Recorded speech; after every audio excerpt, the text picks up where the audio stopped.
Hi hello ವೀಕ್ಷಕರೇ, welcome back to my YouTube channel. ಹೇಗಿದ್ದೀರಾ ಎಲ್ಲರೂ? ಐ ಹೋಪ್ ಎಲ್ಲರೂ ಕೂಡ ಚೆನ್ನಾಗಿದ್ದೀರಾ ಅಂತ ಅಂದ್ಕೊಳ್ತಾ ಇವತ್ತಿನ ವಿಡಿಯೋನ ಶುರು ಮಾಡ್ತಾ ಇದ್ದೀನಿ. ಅದಕ್ಕೂ ಮುಂಚೆ ತಾವೇನಾದ್ರು ಮೊದಲನೇ ಬಾರಿ ಚಾನಲ್ನ ವಿಸಿಟ್ ಮಾಡಿದರೆ ತಪ್ಪದೆ ಚಾನಲ್ನ ಸಬ್ಸ್ಕ್ರೈಬ್ ಮಾಡ್ಕೊಳ್ಳಿ. ವಿಡಿಯೋ ಇಷ್ಟ ಆದರೆ ಲೈಕ್, ಶೇರ್ ಆ್ಯಂಡ್ ಕಮೆಂಟ್ ಮಾಡೋದನ್ನು ಮರಿಬೇಡಿ ಸ್ನೇಹಿತರೆ. ಸೊ ಬನ್ನಿ ಇವತ್ತಿನ ವಿಡಿಯೋ ಶುರು ಮಾಡೋಣ. ದೇಹವನ್ನು ಹಣಕ್ಕಿಂತ ಹೆಚ್ಚಾಗಿ ಚೆನ್ನಾಗಿ ರಕ್ಷಿಸಿಕೊಳ್ಳಬೇಕು. ಏಕೆಂದರೆ ದೇಹವು ಹದಗೆಟ್ಟ ನಂತರ ಕೇವಲ ಹಣದಿಂದ ಅದನ್ನು ರಕ್ಷಿಸಲು ಸಾಧ್ಯವಾಗುವುದಿಲ್ಲ. ಸ್ನೇಹಿತರೆ, ಇದು ಪ್ರೆಸೆಂಟ್ ಸಿಚುವೇಶನ್ ಎಲ್ಲರೂ ಮನೇಲೂ ಇದ್ದೇ ಇರುತ್ತೆ ಅಂತಲೇ ಅಂದ್ಕೊಳ್ತೀನಿ.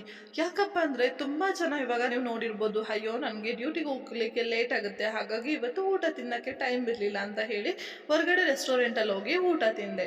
ಸೊ ನಂತರ ರಾತ್ರಿ ಊಟನ ಮನೆಗೆ ಹೋಗಿ ತಿನ್ನೋಷ್ಟರಲ್ಲಿ ಲೇಟ್ ಆಗುತ್ತೆ. ಸೊ ಮನೇಲಿ ಮಾಡೋಕ್ಕೂ ಕೂಡ ಲೇಟ್ ಆಗುತ್ತಲ್ವ, ಹಾಗಾಗಿ ಹೊರಗಡೆ ಊಟನ ತಿಂದೆ. ಅಥವಾ ಏನೋ ಸಿಂಪಲ್ಲಾಗಿ ಬೇಕಿತ್ತು ಹಾಗಾಗಿ ಮಾಡಿಕೊಂಡೆ. ಅದು ಹೆಲ್ತಿ ಆಗಿದೆಯಾ ಅನ್ಹೆಲ್ತಿ ಆಗಿದೆಯಾ ಅನ್ನೋದನ್ನ ನಾವು ಗಮನನೇ ಕೊಡೋದಿಲ್ಲ.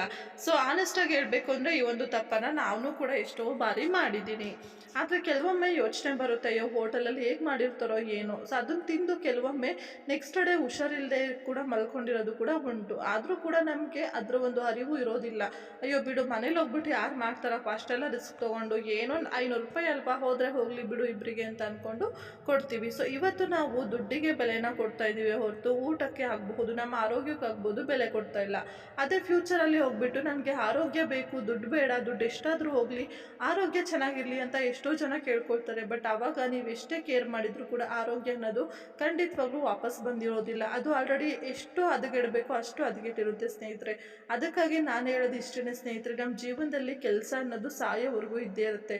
ಹಾಗಾಗಿ ನಾವು ಯಾವುದಕ್ಕೆ ಪ್ರಾಮುಖ್ಯತೆ ಎಷ್ಟು ಕೊಡಬೇಕು ಅನ್ನೋದನ್ನು ಮೊದಲು ನಾವು ಅರ್ಥ ಮಾಡ್ಕೋಬೇಕು ಅಂತ ನನಗನ್ಸುತ್ತೆ ಸ್ನೇಹಿತರೆ. ಕೆಲವೊಮ್ಮೆ ಅದು ಪರಿಸ್ಥಿತಿ ಕೈಮೀರಿ ಹೋದಾಗ ನಾವು ಅದನ್ನು ನಮ್ಮ ಹಿಡಿತದಲ್ಲಿ ಇಟ್ಕೊಳ್ತೀವಿ ಅಂತ ಹೋಗ್ತೀವಿ ಅಲ್ವಾ, ಅದು ನಿಜವಾಗ್ಲೂ ನಮ್ಮ ಮೂರ್ಖತನ ಅಂತ ಅನಿಸೋದು ಖಂಡಿತವಾಗ್ಲೂ ಸಹಜ ಸ್ನೇಹಿತರೆ. ಹಾಗಾಗಿ ಹೇಳ್ತಾ ಇದ್ದೀನಿ, ಯಾವ ಸಮಯದಲ್ಲಿ ದುಡ್ಡಿ ಬೆಲೆ ಕೊಡಬೇಕು ಬೆಲೆ ಕೊಡಿ, ಯಾವ ಸಮಯದಲ್ಲಿ ಆರೋಗ್ಯಕ್ಕೆ ಬೆಲೆ ಕೊಡಬೇಕು ಆ ಬೆಲೆನ ಆರೋಗ್ಯಕ್ಕೆ ಕೊಡಿ. ಹಾಗೆಯೇ ಎರಡನ್ನೂ ಯಾವ ರೀತಿಯಾಗಿ ಮ್ಯಾನೇಜ್ ಮಾಡಬೇಕು ಅದನ್ನು ಕೂಡ ಕಲ್ತ್ಕೊಂಡ್ರೆ ನಮ್ಮ ಆರೋಗ್ಯ ಅನ್ನೋದು, ಹಾಗೆಯೇ ನಮ್ಮ ಆಯಸ್ಸು ಮತ್ತು ನಮ್ಮ ಫಿನಾನ್ಷಿಯಲ್ ಲೈಫ್ ಎರಡೂ ಕೂಡ ಚೆನ್ನಾಗಿರುತ್ತೆ ಅಂತ ನನಗನ್ಸುತ್ತೆ ಸ್ನೇಹಿತರೆ.